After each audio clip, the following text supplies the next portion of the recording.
पैसा ये विद्या ये मंदिर बता किसकी बदौलत में, ये पैसा ये मंत्र पर आए हैं। लगातार बीटी एक्ट को रद्द करने के लिए देश भर में पिछले कई सालों से आंदोलन चल रहा है। कई आंदोलन सालों से क्या दशकों से आंदोलन चल रहा है, लेकिन इस पर अभी कोई फैसला नहीं आया है। आज आप लोग फिर जंतर मंतर पर आए हैं, तो क्या कहना चाहोगे?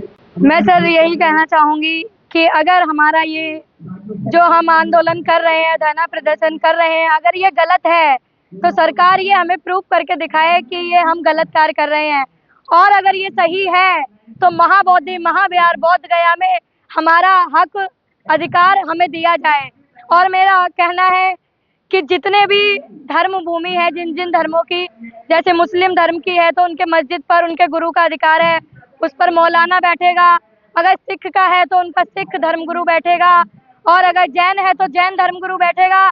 तो हमारे साथ ये न्याय क्यों नहीं हो रहा है, हमारे साथ ये भेदभाव क्यों हो रहा है? मैं यही चाहती हूँ कि जो प्रशासन के लोग हैं, जो हमारी सत्ता है, माननीय प्रधानमंत्री जी और राष्ट्रपति जी, जो भी लोग हैं सत्ता में, उन सभी से मेरा हाथ जोड़कर निवेदन है कि मुझे महाबोधि महाविहार पर जो हमारे धर्म गुरु हैं, भिक्खु हैं, जो हमारे समाज के लिए, राष्ट्र उत्थान में, देश उद्धार के लिए, विश्व उत्थान में दिन और रात कड़ा संघर्ष कर रहे हैं, मेहनत कर रहे हैं, उनकी आवाज को ना दबाया जाए और महाबोधि महाविहार पर हमारा अधिकार हो।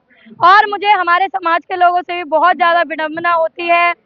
शानू कुमार जी एक पंक्ति कहते हैं, अभी वो मुझे याद नहीं है, पर वो उसमें बीच में कहते हैं, वो राजनीतिक की बात कर रहे हैं, पर बीच में बात आती है तो वो कहते हैं कबीरा सारा रारा, शायद आपने सुनी हो।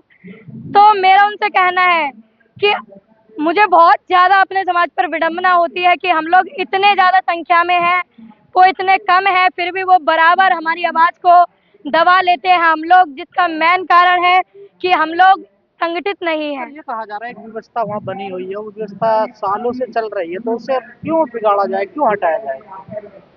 उसको बिगाड़ा नहीं जाए सर, सब अपनी अलग अलग एक बना रहे हैं कि हम अलग संगठन बना लेंगे तो हम उसको मुक्त कराएंगे, हम अलग संगठन बना। मौजूदा व्यवस्था है वहाँ पर, 4 वहाँ पर पंडित रहेंगे, 4-5 वहाँ पर बौद्ध भिक्षु रहेंगे, 1 डीएम रहेंगे, तो अभी तो चल रहा है ना ठीक है सब।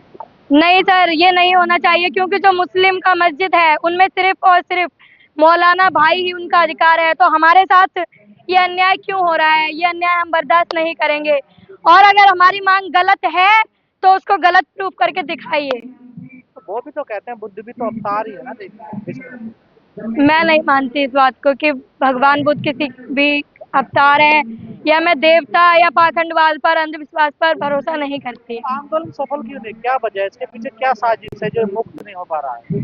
इसके पीछे साजिश यही है कि जब लोग अपने आप को पहचानने लगेंगे, अपने धर्म को फॉलो करने लगेंगे, तो जो हम पिछड़े लोग हैं, जो हम अभी जागे हुए नहीं हैं, हम लोग भी अपनी आवाज़ों को उठाने लगेंगे, समझने लगेंगे, और जिन लोगों ने अभी कब्जा कर रखा है उनका कब्जा छूट जाएगा। बुद्धिस्टों पे एक आरोप वो लगता है कि ये हिंदू धर्म को कमजोर कर रहे हैं, धर्मांतरण करवा रहे हैं। वो जो उनका धर्म का धंधा चल रहा है उससे वो बंद हो रहा है ना, तो ये तो बिल्कुल लगेगा हमारे ऊपर, क्योंकि जो उनकी गलत विचारधारा है उससे हटकर हम एक अच्छी चीज को मार रहे हैं, अपने आप को आगे बढ़ा रहे हैं, तो उन्हें तो बुरा लगेगा। और मेरा हमारे समाज के लोगों से कहना है कि उठो जागो सवेरा हो गया, और मेरे भारत का संविधान लिख दिया बाबा भीम ने। उठो जागो सवेरा हो गया।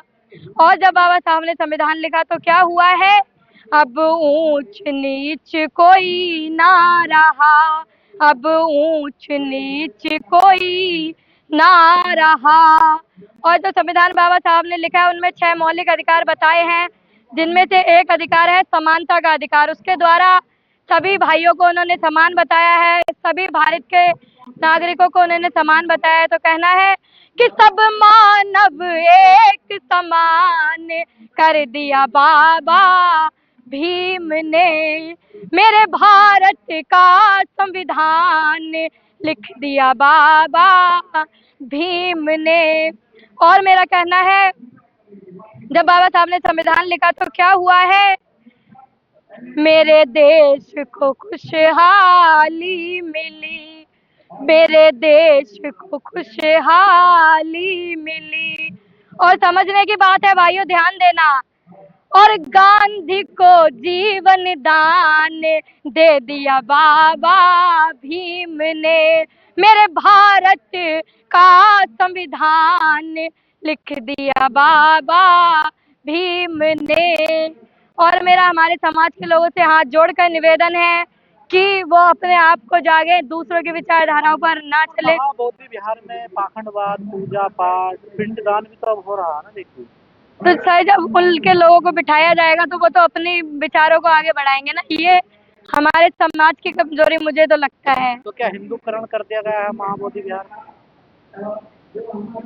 हिंदूकरण इसके बारे में सर मुझे नॉलेज नहीं है, पर मैं यही चाहती हूँ कि जो महाबोधि महाविहार है उस पर बौद्ध भिक्षुओं का शासन होना चाहिए। शासन एक तौर से नहीं कह सकते, अधिकार होना चाहिए, क्योंकि ये संविधान के तौर से भी है। जो धर्म है, जो धर्म चलता आ रहा है, उन्हीं के महापुरुषों का या जो उनके वंशज चले आ रहे हैं उन पर उन्हीं का अधिकार होना चाहिए।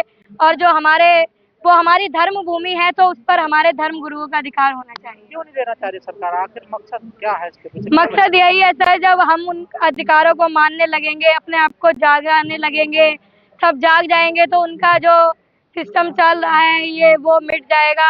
हम अपनी आवाज को उठाने लगेंगे तो उनका जो मनुवाद चल रहा है, हम सभी को पिछड़ेपन का फायदा उठा रहे हैं, वो नहीं उठा पाएंगे। बहुत भिक्षु भी तो बैठे हुए हैं कई लोग। वो सर हमारे खुद की कमी है, वो हम लोग ही सुधार पाएंगे। और हाथ जोड़कर निवेदन है मेरा पूरे प्रशासन से और हमारे लोगों से भी कि अपने आप को जगाइए और महापुरुषों को, और जितने भी हमारे समाज में महापुरुष महान महिलाएं हुई हैं जिन्होंने समाज के उत्थान में कार्य किया है, उन्हें जानिए, पढ़िए। अभी इतनी ऊंचाई नहीं, लिखने को सर बहुत कुछ है। अभी मेरा कार्यक्रम था परसों तो मेरी आवाज सही नहीं है, और मैं वैसे गाना गाती हूँ, हमारी पूरी टीम है। तो मेरा आप लोगों से हाथ जोड़कर निवेदन है, और जो मेरी वीडियो देख रहे हैं, कि हमारा पूरा ग्रुप है, हमारी चैनल है यूट्यूब पर अंतरा बौद्ध से, उसको आप लोग सब्सक्राइब करें। और जब भी कभी कार्यक्रम कराना हो तो मुझे मौका अवश्य दे। हमारी पूरी टीम है, इंस्ट्रूमेंट वाले भैया लोग भी हैं। में कुछ लिखा हो, 2-4 लाइन आप सुना सकती हो तो सुना दीजिए। जी, मैं वही कहना चाहूंगी कि जो बाबा साहब ने अधिकार दिए हमें, जो हमारे पास अधिकार पहले नहीं थे, पहले हमारा जीवन क्या था और अब हमारा जीवन क्या है।